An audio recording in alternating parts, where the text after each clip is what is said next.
this Yom Haatzmut is different. It's just a very different year. I mean, it goes without saying. Ever since October 7th, this is just we're in a totally different world. It's honestly it's like pre-October 7th and post-October 7th. We're literally in a different world, and Yom Haatzmut has brings with it very heavy feelings. On the one hand, Yom Haatzmut in general is a very exciting time.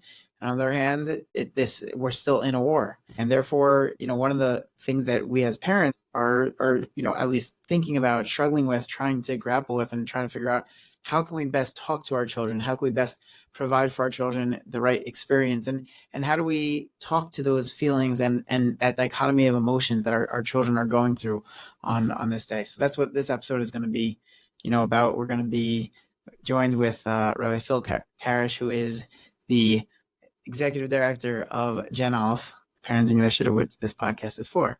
And it's a pleasure to have you on again, Rabbi Phil. And pleasure to schmooze with you as usual. And thank you for making it part of this episode. B'simcha Rabba. Your introductory remarks really resonate with me. Every year I look at the numbers, of how many people have passed away to help HaKamas HaMedina. I heard Rav Hershel Schechter this past Shabbos was in Chicago. He was a scholar in residence at one of the shuls here. And he was sharing like fond recollections of the early years when he went to go meet with the Stipler, when he just amazing stories one after the next.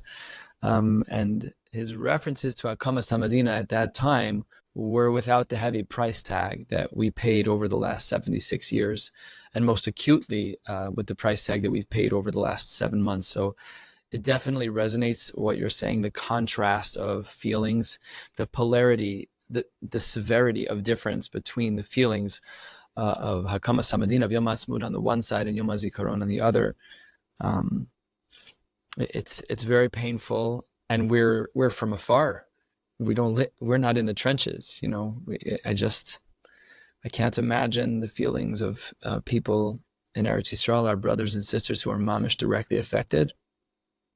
It has to be carrying those two emotions. It just sounds very, very painful. It's an interesting point because on the one hand, we're so much farther. So on the one hand, you would think that that's like harder, but in certain ways, it's like also easier. Meaning in Israel, when you're experiencing a Yom HaZikaron, there's a certain like serious power to that day, and then Yom Haatzmut also has a serious power to that day. Us being, in America, we're a real step removed, which makes it a little bit harder to both tap into both of them. But it's a little bit easier this year to tap into Yom HaZikaron because we're all feeling those heavier feelings. But Yom Haatzmut we're not there. We're not in Israel the same way. So it's like a little bit of an interesting thing. And I'm sure if we're feeling that way, and our children must be feeling that way for sure. Right. And of course, depending on their ages, in our home, we have kids ranging from 18 to 5. So, there are some children who guard by the news. There are some children who avoid the news because it's scarring. All right. And each of these reactions may well be healthy in the parenting space because children without guidance will cope in the way that makes them feel the most safe. So I have some kids who won't touch the news. They don't know what's going on, and that's unhealthy. Also, that's where we as parents come in with a course correction. Be like, I do know that it's difficult, sweetheart, for you to listen to. I understand because it's hard for me also, but it's also important for you to know what's going on in your family. And that's like a taich almost for a young child who doesn't view others as family, but that is what we are. That's the pasuk. The pasuk says, "Se pizura Yisrael." We're just scattered, but we're one entity. So there's a chinuch there that can be shared both for the positives and for the negatives. When we hear that, that we saw that Hirsch was alive, when we saw that they saved the 2 hostages in that remarkable midnight raid, there are wins that we have and there are losses that we have. But in both cases, there's a chinuch for our children that we as parents can guide. Asher Husham, not every child is the same. If you have a child who's more nervous, you have to hedge to the more lenient side. You have a child who's more emotionally sophisticated, you can give them a little bit more. Obviously, nobody needs to know every tragic detail. That can just be really traumatizing for children. But we have to teach our children that we're a people. We have to teach them that we're one, and that the HaKamas HaMedina created a focal point in the last 76 years, one that has centered Jews more than kimat anything in the last 2,000 years. It's so interesting hearing you talk about it because, like, we have, our families are, your children are a little older, and mine are like so much younger. So for me, it's like the gray hair is the difference. Yeah, you can see it in the beard.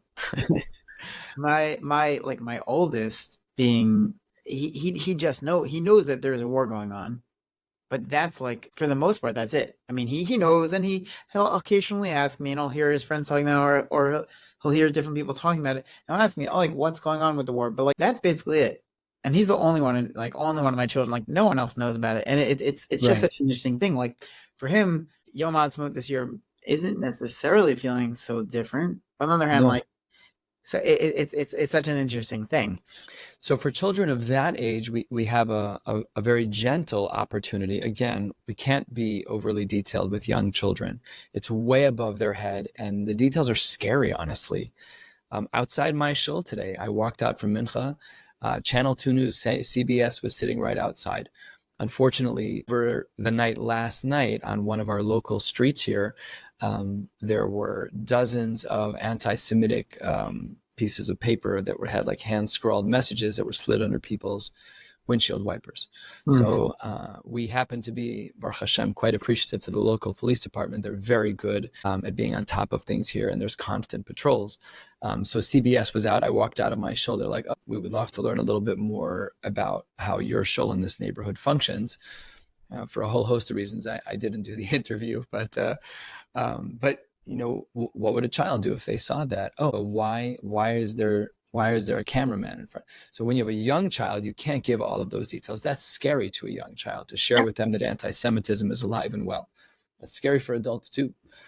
But for a young child, we can say, when you daven this morning to Hashem, I want you to daven for this name, and you can give them a piece of paper that says the name of a chayal, to daven for their safety, or Nebuch for a hostage, to daven for their redemption. So we can engage them a little bit without giving them something too painful, but something that's digestible for their age. That's really, in parenting in general, and specifically here, is that we have to always measure our response based on the age of the child. Rav Noach Orlowek has a big yesod like this in one of his books. I heard him say this directly about 20 years ago. He said that the skill of the teacher is inversely proportionate to the age of the child. It's very difficult when I'm in my young 40s. It's difficult sometimes to talk to a 5-year-old, a 9-year-old. That can be hard, but we have to modulate. And I actually have a harder time with teenagers because since they're sophisticated in their vocabulary and in their thinking, I sometimes think that they think like me. They don't think like me. They're children. They don't think like an adult. But because they're so conversant and they have this veiled maturity at times, no, they're children. Even if they're mature, they're still children. Whatever their ceiling is, we have to remember that they're 15, that they're 13, 12, whatever age they are. That's the hard part. But that's how we engage with our children around these kinds of things, around these kinds of complicated things. Yeah. Last week with Yom Haatzmut, I brought home one of those candles that has a name of one of the 6 million Kedoshim. I saw it in your house, actually. I saw it in your house. Yeah. Right.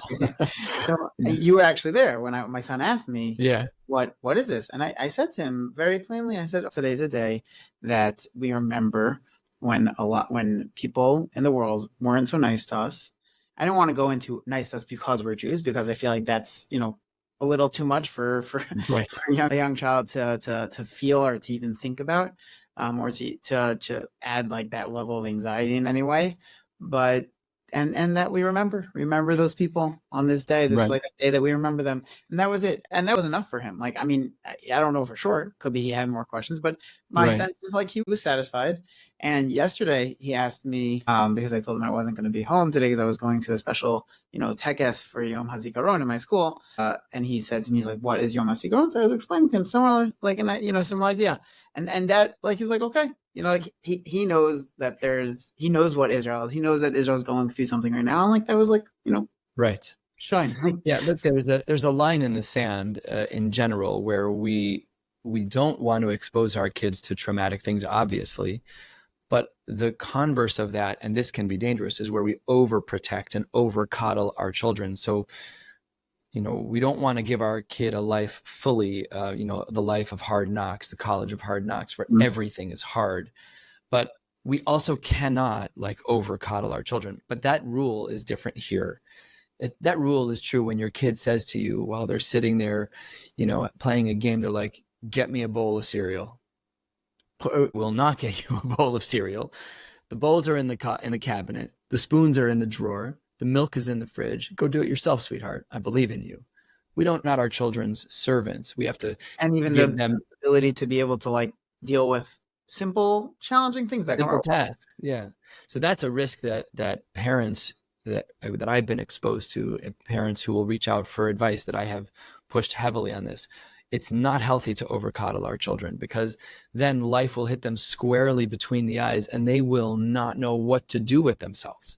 And Well, I've see, had this conversation with some of my older teens very openly, where, or Hashem, we've given them a safe home, and they haven't experienced some of the friction that people who have a different home, a different life might have had.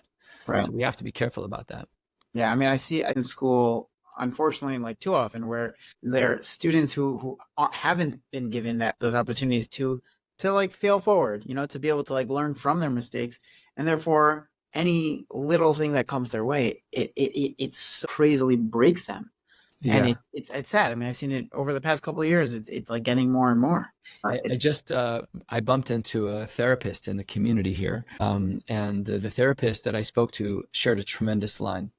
When we hear our children saying, I can't, I just can't, I can't do this, we have to correct their language. It may be very hard, but mommy and daddy believe that you can do it, even though it's hard. And it's a slight pivot, but the language it's kind of like foreshadowing a little bit about what the future is going to look like. If you really don't believe in yourself, you really won't succeed. But if you could train the brain that instead of saying I can't, you're going to say, it's hard, but I'm going to try. Even if I fail, fine, fail. But just hiding behind the I can'ts and the nevers and the won'ts it's not good. But again, Right. just to bring us back to this nakuda, is that it doesn't apply when it comes to trauma. It doesn't apply when it comes to things that really, like shake the core of a child, that they don't feel safe in their community. You and I have spent dozens of hours talking about Maslow's hierarchy of needs and the way people function. Toward the bottom of that triangle is feeling safe.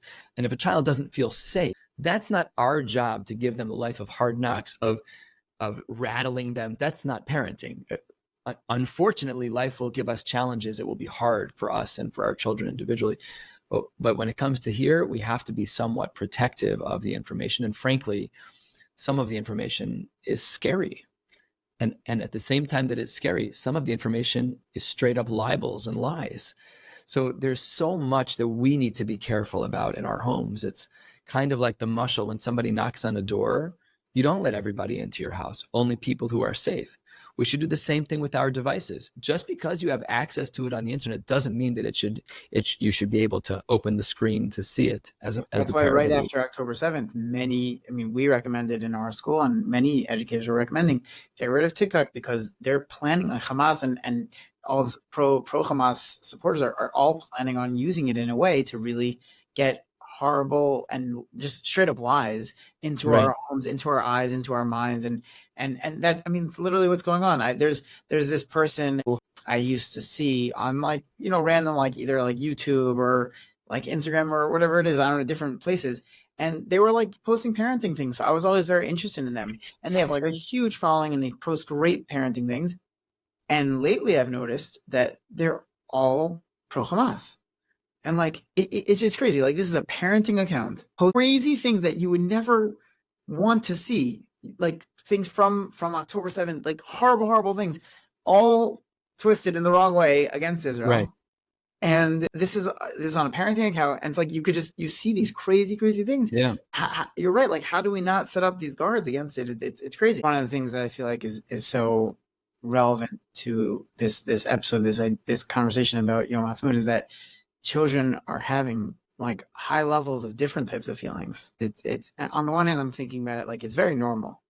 It's very normal in general for people to have at the same time. You can have very happy feelings at the same time as very anxious feelings, or at the same time as very sad feelings. Like, those two can exist.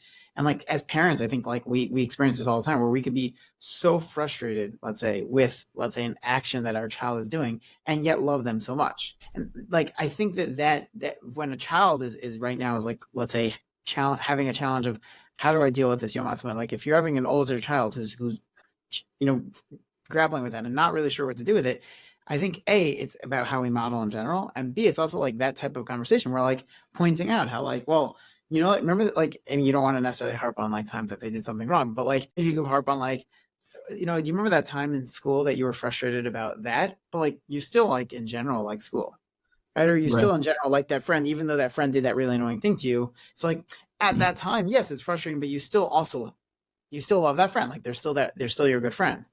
So Yeah, like that idea is an idea that I think our children can understand. And with Yom Haatzmut is like it's about how we A model, but also B like just having normal like conversation with them about it, like and relate it back to like their for lives, sure. what they're already experiencing. Yeah, I would frame what you're saying with a kind of like a terminology that we're used to. Like sometimes we view things, as two-dimensional, as very flat. You take a picture, you hold it up, it's flat. And then you meet the person and there's a third dimension to them. There's depth. When I analyze myself, when you analyze yourself, we're complex people with feelings across the board on many topics. And yes, like you said, we hold on to a lot of feelings. Children are much more two-dimensional. In fact, when we talk in Jewish literature and Torah literature about judging people unfavorably, it's only looking at them in two dimensions, not recognizing that depth, that human component. So for sure, we have to teach our children to see that things aren't always as they seem, and in general true. And then just, I think you're absolutely right to drill down here is that, we have to look at the adults. My wife and I both separately actually went to Israel. I ran a trip for the OU for Chicagoans. We did a trip to Eretz Yisrael, a mission for 4 days in the end of February. My wife went the week later. It happened to be that my wife and I both ended up doing a similar part of the project, and we both ended up bumping into the same exact woman. And I don't know how they connected the dots, but they realized we were all the same So person. It was not normal. Her name is Rita. She was Israeli. She was from the community of Shlomi, which is on the northern border, and they've been put up in the Dan Boutique Hotel for months on end with seemingly no end in sight, which, again, we can't imagine in America, right? We can't imagine. Her feelings, her emotional temperature, she was all over the place. She had 2 kids who are serving in the tzava. She was carrying a lot of the weight of the programming that needed to be done in the hotel to manage the families. Her feelings were so complicated, and her kids didn't catch it, because they're kids, they're children. They Right. only see things in 2 dimensions. They can't see the emotions in that third dimension. They also don't care if you as a parent are having strong feelings. They don't care.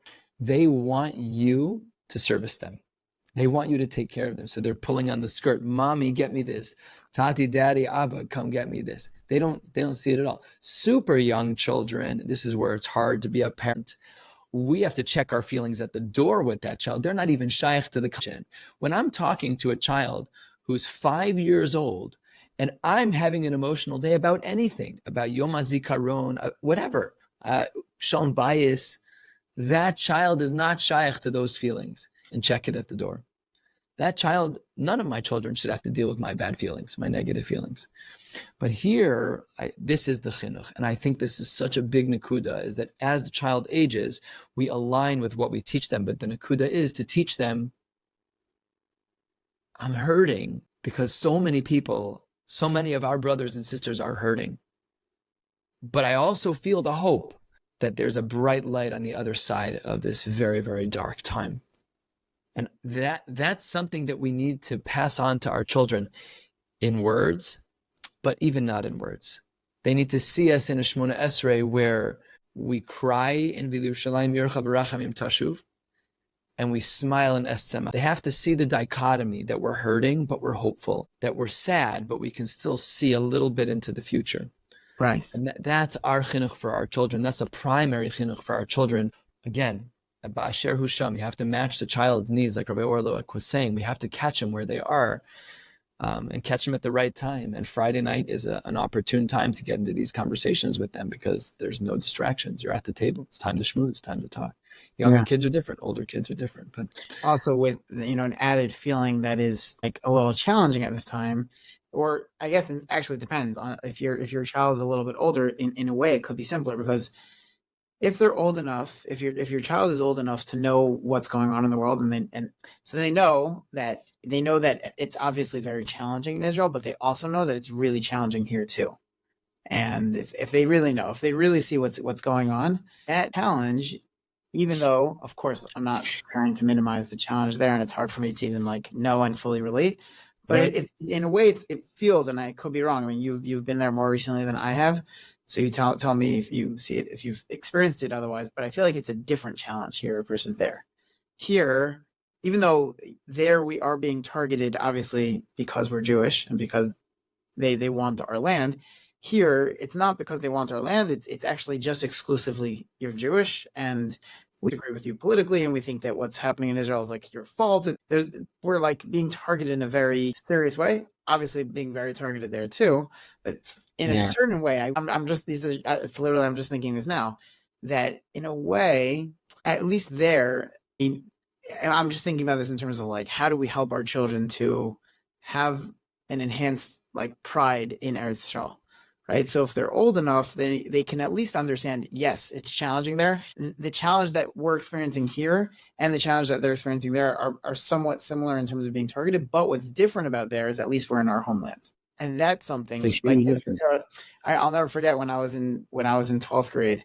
And we had this Zionism class that you had to take in order to graduate from my school. And in this class, it was given by my principal, and he was telling us. He said I don't know why this like hit me like so hard then, which I feel like nowadays doesn't hit the same way. But one of the first things he said is that number one, he's like when you walk around in Israel, even though yes, there's different like levels of the kashrus there, but everything is kosher. Everything has like a level of kosher. And he said, but what the crazy thing is, like, you go to a mall and you can eat kosher. Now, I think that's changed a little bit with the invent of American Dream, which is Mhm. unfortunate because like I feel like it does actually take that away in a way. Right, Which is on a side note is like the challenge of being in like the gashiness and like the materialism right, of course. outside of Israel. But the other thing is like right when you land, literally like the first thing, like right when you see signs there, it's written in the same language as our Torah.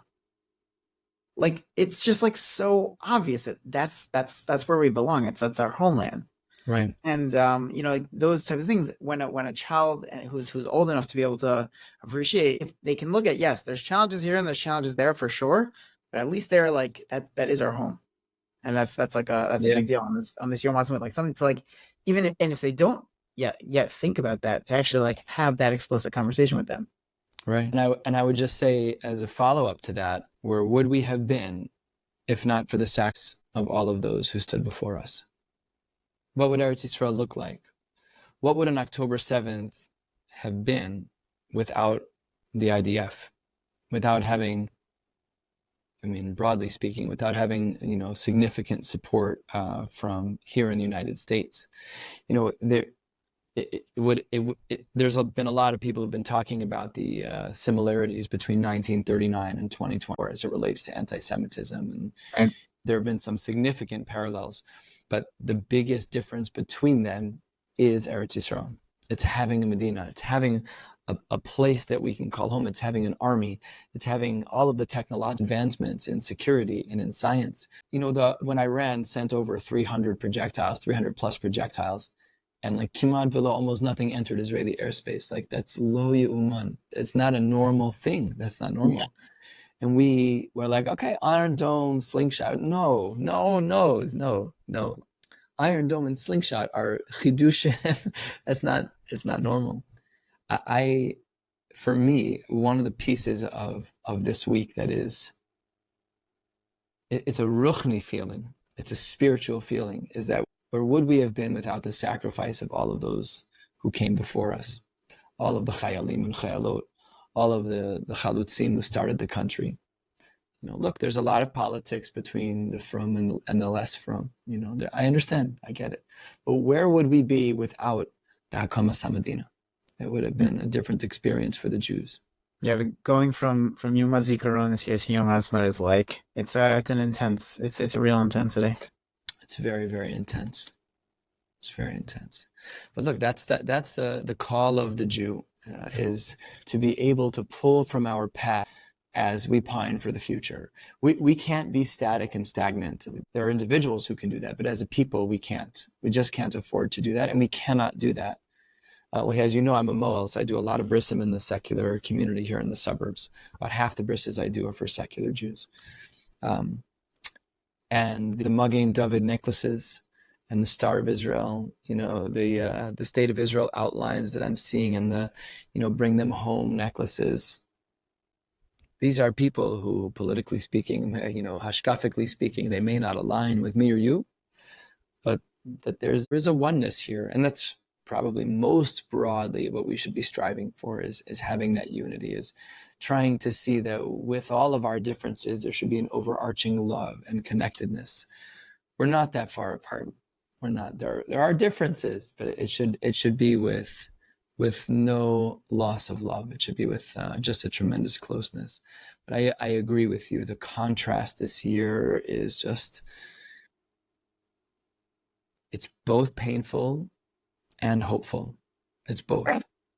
No people have shut us down. I've Mark Twain in the Harper magazine, all is mortal but the Jew. What is the secret to her immortality? You look back, all the Greeks are gone, all the Romans are gone, the Babylonians are gone, the Ottoman are gone. Like, there's that.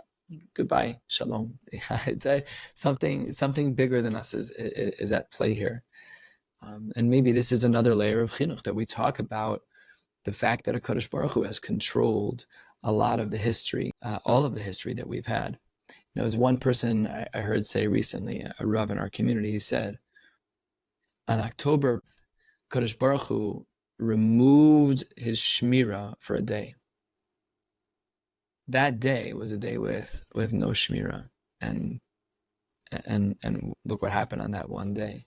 But those are rare, painful moments. But there's a bigger picture, and when we can step out of the micro moments that we're in, I'm not on this level of what I'm about to say, but if we can step out of the moment that we're in and look at 30,000 feet, or more accurately, at 4,000 years of Jewish history, this has been our theme. Is that people have overly scrutinized us more than other countries, more than other peoples. My Rebbeim in Yeshiva used to tell me, it's a backhanded compliment. When you get overly scrutinized, it's a backhanded compliment, But at the end of the day, there's a Yeshua. At the end of the day, there's a salvation. And the Rabbanim across the globe and across the spectrum have been saying, we are in Ikvasa de Mashiach, we're in the final stretches, and nevuahs are already coming true in certain spaces, and Emir Tashem, we're on the cusp. Please God, we're right around the corner where we'll be able to hear the footsteps of Mashiach. It's our generation. This year Pesach felt different. This year, Pesach felt different. Yeah, and that's like the Manashana Halaila of Pesach is very much so this year of Yom Haatzmut. It's weird because on the one hand, you want to experience it and you wanna appreciate it, and like you want to have even if it's not the same type of like celebration as usual. I attended a conference like a month or two ago on how to do Yom Haatzmut this year in schools for educators, and they were saying like maybe it's not going to be the same type of celebration as usual, but maybe it's a day of gratitude, of Hakar Satov for what we have. So you want to have that hakar, so you want to have that appreciation, and at the same time, it's like, how do we just like do we ignore the fact that there still is a war going on right now? Right. Like it's a weird feeling. Yeah, Rav Asher Weiss was asked a question like this: if people should minimize their, the positive experiences of their life during this time, kind of like to withhold. He's like, no. People need more positivity, We're not less. saying, don't have date night with your, no. You should have dates. You should not correct. And you should have fun with your kids, and you should take them bowling, again, remembering their age and recognizing, their development.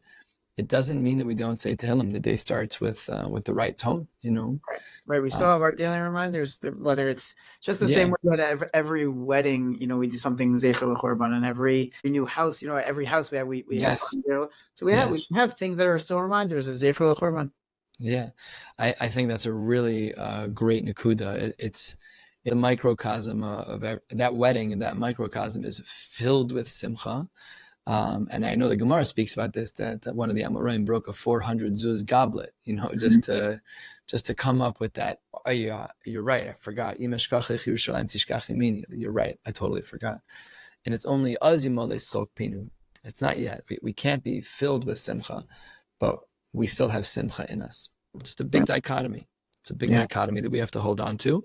We have to model it, and we have to communicate it to our children. 100%. So I really think that's what we're up against in this particular week, and in this, maybe a little more broadly, this tkufa that we're in, of trying to communicate to our children our empathy for what our brothers and sisters are going through in Eretz Yisrael, our hope that we pine for, that there will be a brighter future, that Mashiach will be here, there will be real shalom, emistic shalom in the world. That's our task as parents. It's one of our most holy tasks, is to raise our children with the right values, to teach them to live a life that is dichotomous in our feelings, that is life's not supposed to be taking this time as a time period to model that for our children, or to teach our children about that, really teaches them in a really strong way. We are having our life occasions. We're in a way, we're continuing in a certain way, but at the same time, we still make the space for it, and we make sure that we have our daily, whether it is our daily Tehillim or whatever it is that we're doing specifically for Israel, which really teaches a very strong Nosi Bo Chavero, really, really strongly. Because yes, we are still experiencing our own day to day, but still Nosi Bo Chavero. We still have to take a moment. Absolutely. It's very important. Absolutely. And it's a great. It's like a really great way of being mechanech our children with that being super important. Absolutely, totally agree. Powerful opportunity. Yeah. Would you say that there's I'm curious, any other practical things that you can think of on the top of your head of what parents should? Also, I guess I'm curious also, let's actually rewind a second. Should parents actively bring this up with their children, or wait to see how the children are bringing it up with them? Right. Well, in general, when something is very public, you don't wait to bring it up with your children, because they're going to hear about it whether or not you like it. So when something is super public, then you have to communicate it to them in advance. You have to kind of quickly capture them, because otherwise they'll hear the wrong thing, right? My rabbeim have shared with me as well, when we start to teach about, just even something like the biological developments of teens who go through puberty, we don't wait until they're at that space. Right. We start at younger ages because the data is already out there, and they're probably hearing the wrong things from other kids in school. Preempt. So when something is super public, you preempt. I remember when you say super public, you're saying this, for example, Yom Haatzmut is super public. So have a direct conversation saying, look, it feels weird this year, because having that in a very just explicit way. Your kids are going to be in school. My kids are going to be in school. They're going to say Hallel, and then at the end of davening, they're going to say Tehillim, right? It's happening be'enehem. It's happening lifnehem. It's right there, and that for not for every child, not for very young children. A and B is if the Rebbe, if the Mora in the room is chapping a rhyme, they'll also say yes, we said Hallel for Yom Haatzmut. It's celebratory. We're thanking Hashem for the miracles that led to the fact that we are where we are. But we also have to say Tehillim, because our brothers and sisters are still suffering in Eretz Yisrael. So there's just nothing to hide. There's nothing to hide. So in a case like this, I wouldn't want to be reactive. I would want to be proactive. And again, matching your kids' needs, but I would make it a conversation. And some kids need to have the conversation in private. Some kids can have it as a whole family around the Shabbos table. Again, all of that is the customization of parenting. That's why HaKadosh Baruch Hu gave parents to children, because they have the greatest wisdom. I asked a shaila to Rav Shmuel Kamenetsky about one of my children. I think I might have shared this with you. And I was on the phone with him. I asked him the shaila. It took me about 2-3 minutes to present it, and he wouldn't answer the question. You're one of the Gedolei Ador, the Moeses Gedolei Torah. Why are you not helping me? Why are you, Rebbe, help me? So that's our job as parents. Our job is to know our kids well enough to navigate certain areas. And this is one of those areas. We need to know our kids' emotional sophistication and maturity. We need to know if they're frail or strong.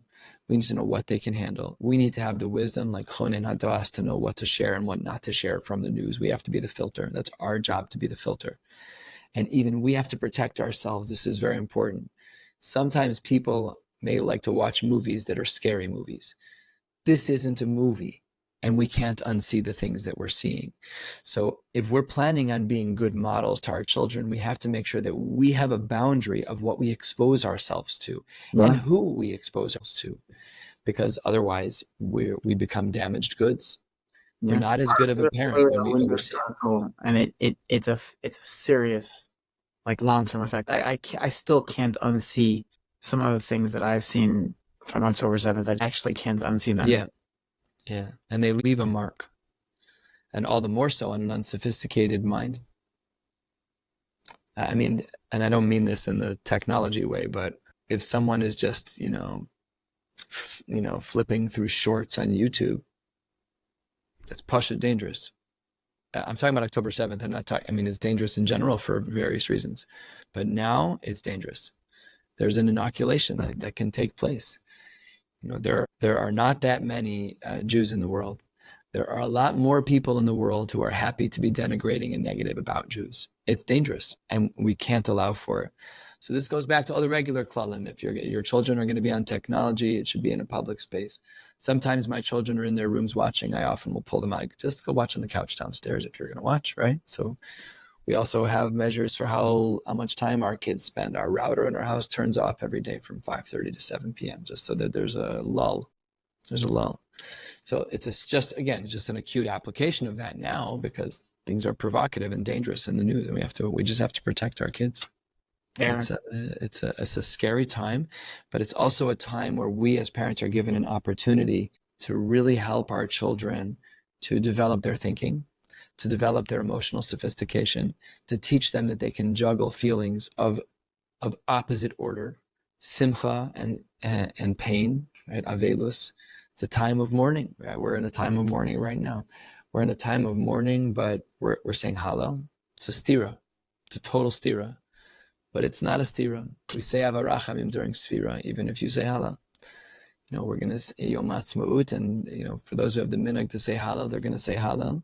And it's at a time that hostages are still in Gaza. How does that stem? And it's during Sfira. So, like, during Sfira, when we're not having music, then people have musical celebrations and everything. But that dichotomy exists already. The dichotomy is real. Yeah. We have to find a way to teach it to our children. One of my rabbis said this when I was in Shalvim. Rav Ezra Shapiro used to say this a lot. He says, if your hashkafa isn't complicated, then it's not a good hashkafa.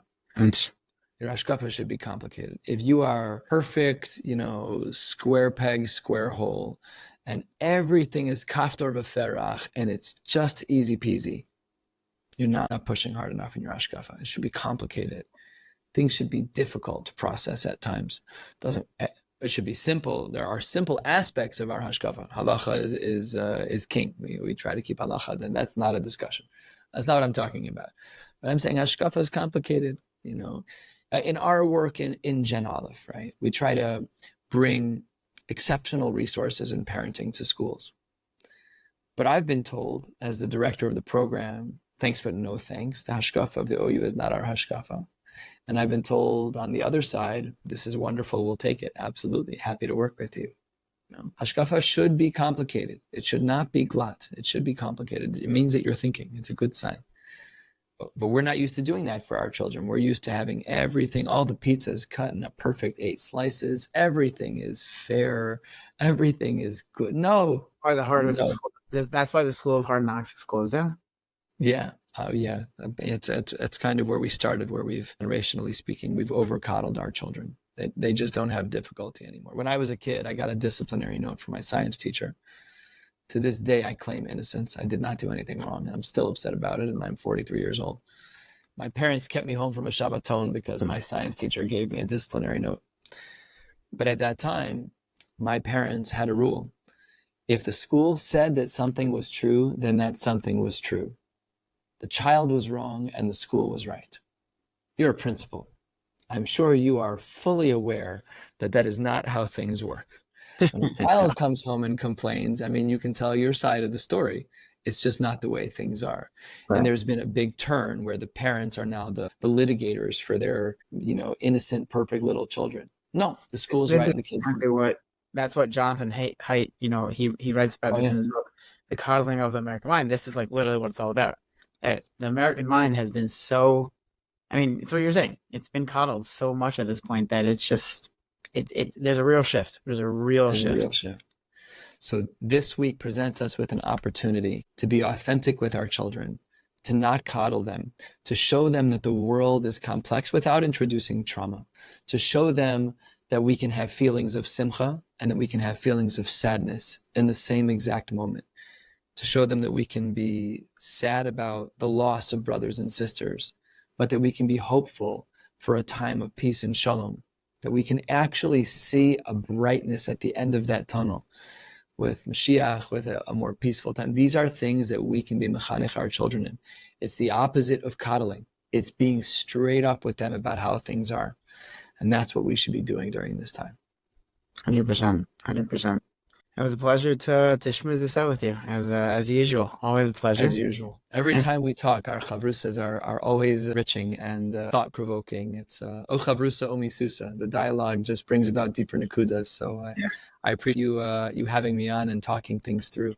Looking forward to more opportunities. And, I'm excited to share this with everyone, and hopefully it'll be helpful to many more people. Amen. Shkoyach. Shkoyach to you.